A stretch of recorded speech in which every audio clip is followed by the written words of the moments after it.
Amino acid catabolism.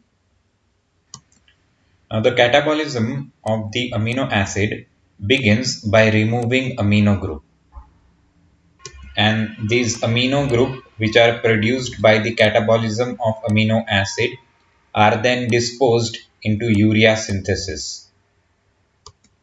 So you catabolize amino acid, you produce amino group, and then those amino group are used to produce urea.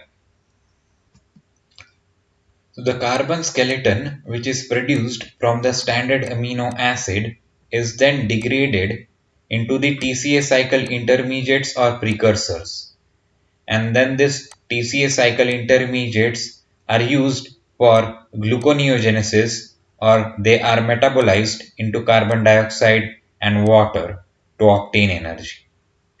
So you degrade this carbon skeleton of the standard amino acid to produce glucose, or you metabolize it into carbon dioxide and water.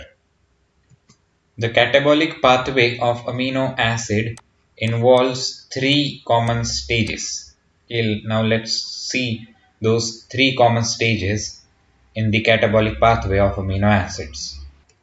So in the first stage, there is removal of alpha amino group from the amino acid, and then this amino group is converted into ammonia. This is amino group here.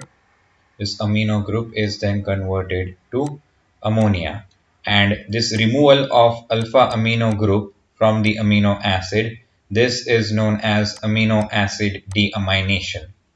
So in first stage there is amino acid deamination, and the amino group which is removed, that is converted into ammonia. So in first stage there is formation of ammonia.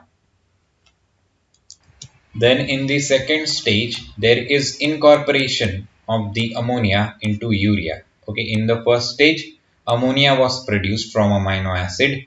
That ammonia is then incorporated into urea. That's the second stage.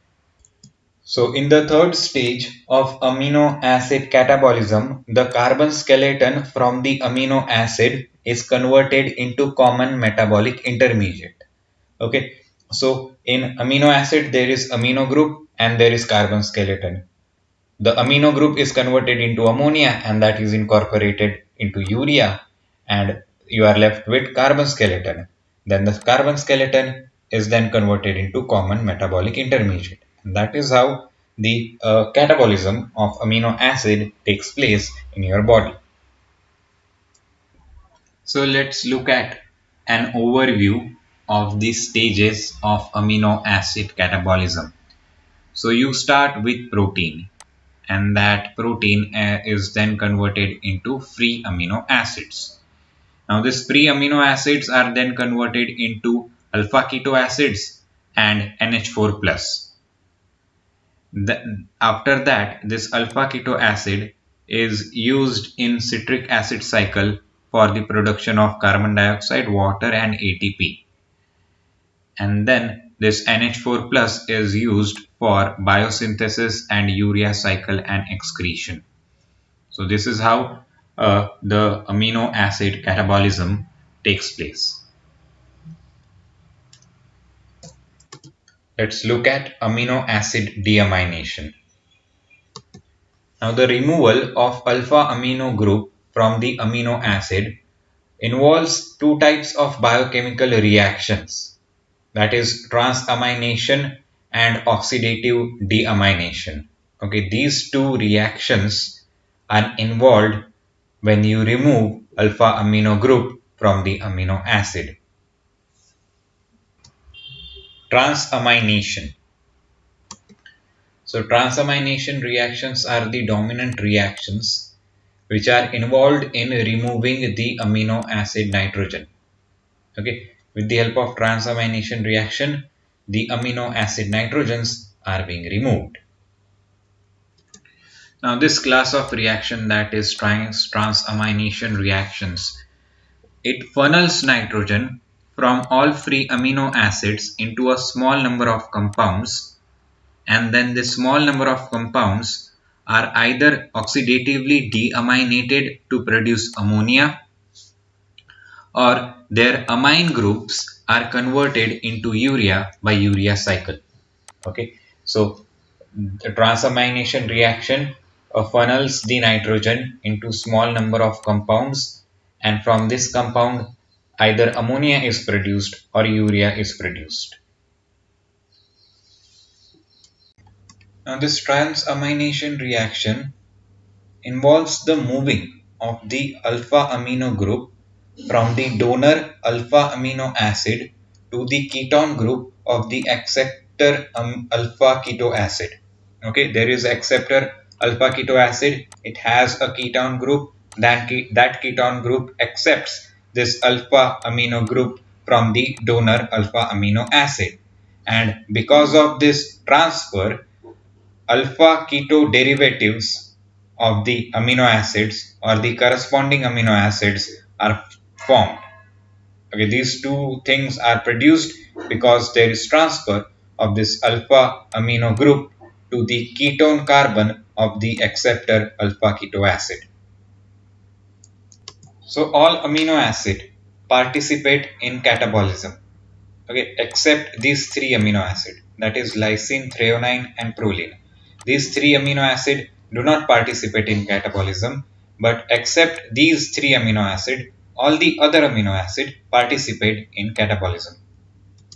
Now this transamination reaction is catalyzed by this enzyme which is known as aminotransferases, okay, which is also known as transaminase. So this aminotransferase is that enzyme which is catalyzing your transamination reaction. Now each aminotransferase is specific for one or for few amino group donors. It is specific. Each aminotransferase will catalyze the transamination reaction with respect to one specific amino group or like few specific amino group. Now, aminotransferases, this enzyme is named after specific amino group donor. Okay, so aminotransferase is catalyzing transamination reaction. Transamination reaction is between the amino group donor and amino group acceptor. Now, the aminotransferase is named after that amino group donor because the acceptor of amino group is always alpha ketoglutarate. Okay, so aminotransferases cannot be named after this amino group acceptor because it is not changing. It is always alpha ketoglutarate. But this aminotransferases for specific amino group donor, there are specific amino transferases, and that is the reason why these aminotransferases are named with respect to specific amino group donors. So this is how the transamination reaction looks like. Okay, this is your alpha ketoglutarate. Okay, this is where from this the amino group is transferred to an alpha keto acid, and then this alpha keto acid get converted into a new alpha amino acid. And as this amino acid here is losing its amino group, it gets converted into the alpha keto acid. So there is when one amino acid gets converted into the alpha keto acid, somewhere the alpha keto acid gets converted into new amino acid. This is how the transamination reaction takes place. Now, most common compounds involved as donor or acceptor pair during transamination reaction are glutamate and alpha ketoglutarate. Okay, and these two participate in the reactions of many different aminotransferases. Okay, so with many different aminotransferases, it means that many different aminotransferases catalyze the transamination reaction involving glutamate and alpha ketoglutarate, which are the most common compounds involved as a donor or acceptor pair in the transamination reaction. So this is how it looks like. Okay, so there is amino acid, and then there is your alpha ketoglutarate. Now here, this alpha ketoglutarate is acting as pair. It is acting as an acceptors, and it accepts this NH3 plus, and it becomes glutamate. And this amino acid, which loses the NH3 plus, becomes alpha keto acid. Okay, so this alpha ketoglutarate and glutamate are acting as a donor acceptor pair, and this pair is most common.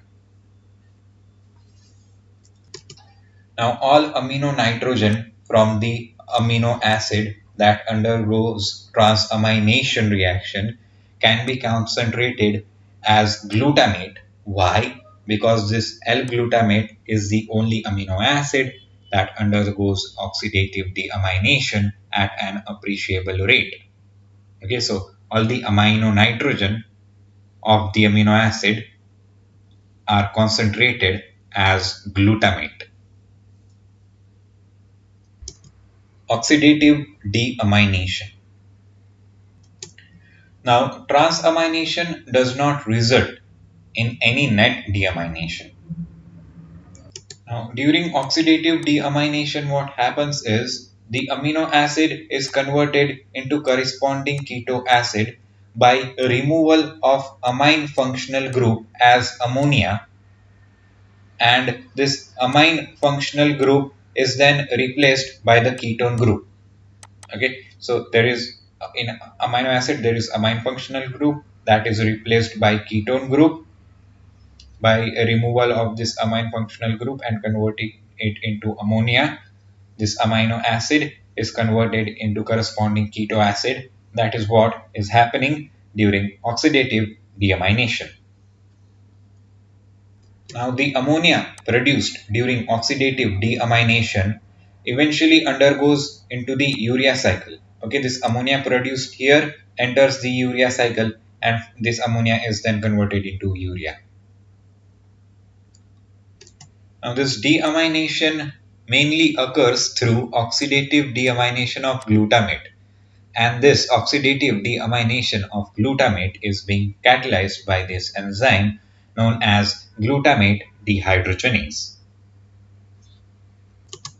Now, this oxidative deamination reaction requires oxidizing agents such as NAD plus and NADP plus. Now, this glutamate dehydrogenase is an allosteric enzyme. What does it mean? It means it is activated and inhibited by some compounds. So, this glutamate dehydrogenase is activated by ADP and NAD plus, whereas this glutamate dehydrogenase is inhibited by GTP and NADH. So, this is how your oxidative deamination looks like. Okay, there is removal of this ammonia, and that is why it is known as deamination. So when you oxidatively deaminate glutamate, you get alpha ketoglutarate. As you can see, there is release of the ammonia.